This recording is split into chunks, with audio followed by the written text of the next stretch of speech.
اسلام تو داخلے کا نام ہے.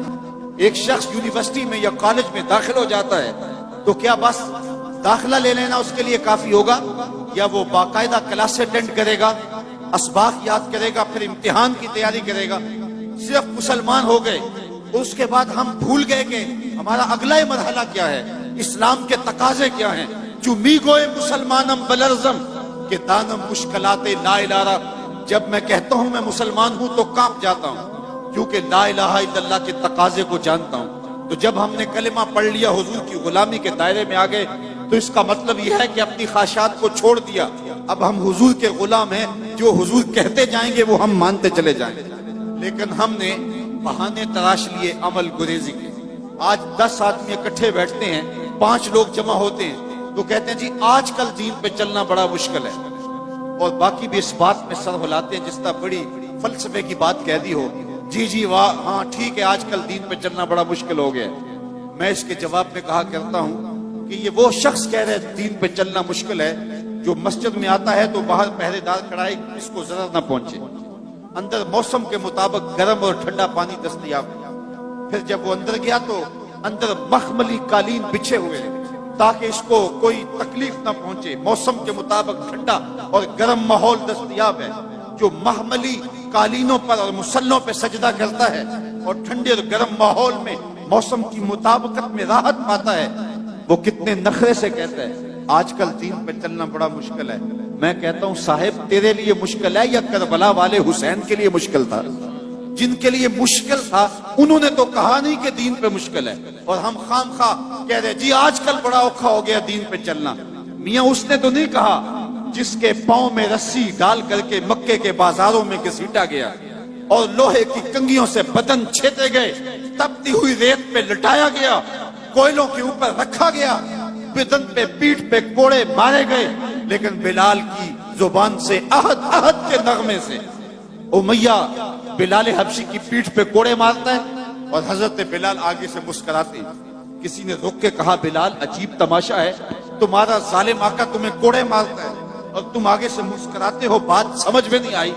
تو بلال حبشی نے جو جواب دیا ذرا میں آپ کی اس پہ توجہ چاہوں گا.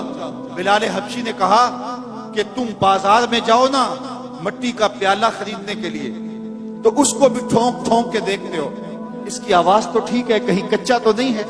کہا تم مٹی کا برتن خریدنے جاؤ، مٹی کا پیالہ بھی خریدنے جاؤ تو اس کو بھی ٹھونک بجا کے دیکھتے ہو، یہ کچا تو نہیں ہے، اس کی آواز تو ٹھیک ہے. کہا تم مٹی کا پیالہ خریدو تو اس کو بھی ٹھونک بجا کے دیکھتے ہو، اس کی آواز تو ٹھیک ہے. میرا مالک بلال کو خرید رہا ہے، دیکھ رہا ہے بلال کی آواز تو ٹھیک ہے کہیں کچا تو نہیں ہے. میں کہتا ہوں مالک خرید لے بلال کو، کھال ادڑ بھی جائے گی، حق حق کی آواز ختم نہیں ہو. زخم پہ زخم کھا کے جی خون جگر کے گھونٹ پی، آہ نہ کر لبوں کو سی یہ عشق ہے دل لگی نہیں. جب محبت کا دعویٰ کیا ہے تو محبت یہ نہیں ہے کہ ہم زبان سے کہتے ہیں کہ ہم محب ہیں، بلکہ محبت جو ہے وہ امتحان مانگتی ہے. محبت ہو تو پھر کربلائیں سجتی ہیں، محبت ہو تو پھر پاپ جولا کیا جاتا ہے، محبت ہو تو پھر جیل کی سلاخوں کے پیچھے بھی کھڑے ہو کے یا رسول اللہ تیرے چاہنے والوں کی خیر کے نعرے لگائے جاتے ہیں. تو محبت امتحان مانگتی ہے، محبت تقاضا کرتی ہے کہ اب امتحان دو. ہمارے استاد پڑھا کرتے تھے عاشق عاشق ہر کوئی آنکھے پر عاشق بندا مر کے، زہر پیالہ کوئی نہیں پیندا پر عاشق پیندا پر کے. تو جب محبت کا دعویٰ کیا ہے تو اس کے تقاضے نبھانے پڑیں گے. ہمارا دین ہم سے تقاضا کرتا ہے کہ ہم اچھے اعمال کا ذخیرہ جمع کریں.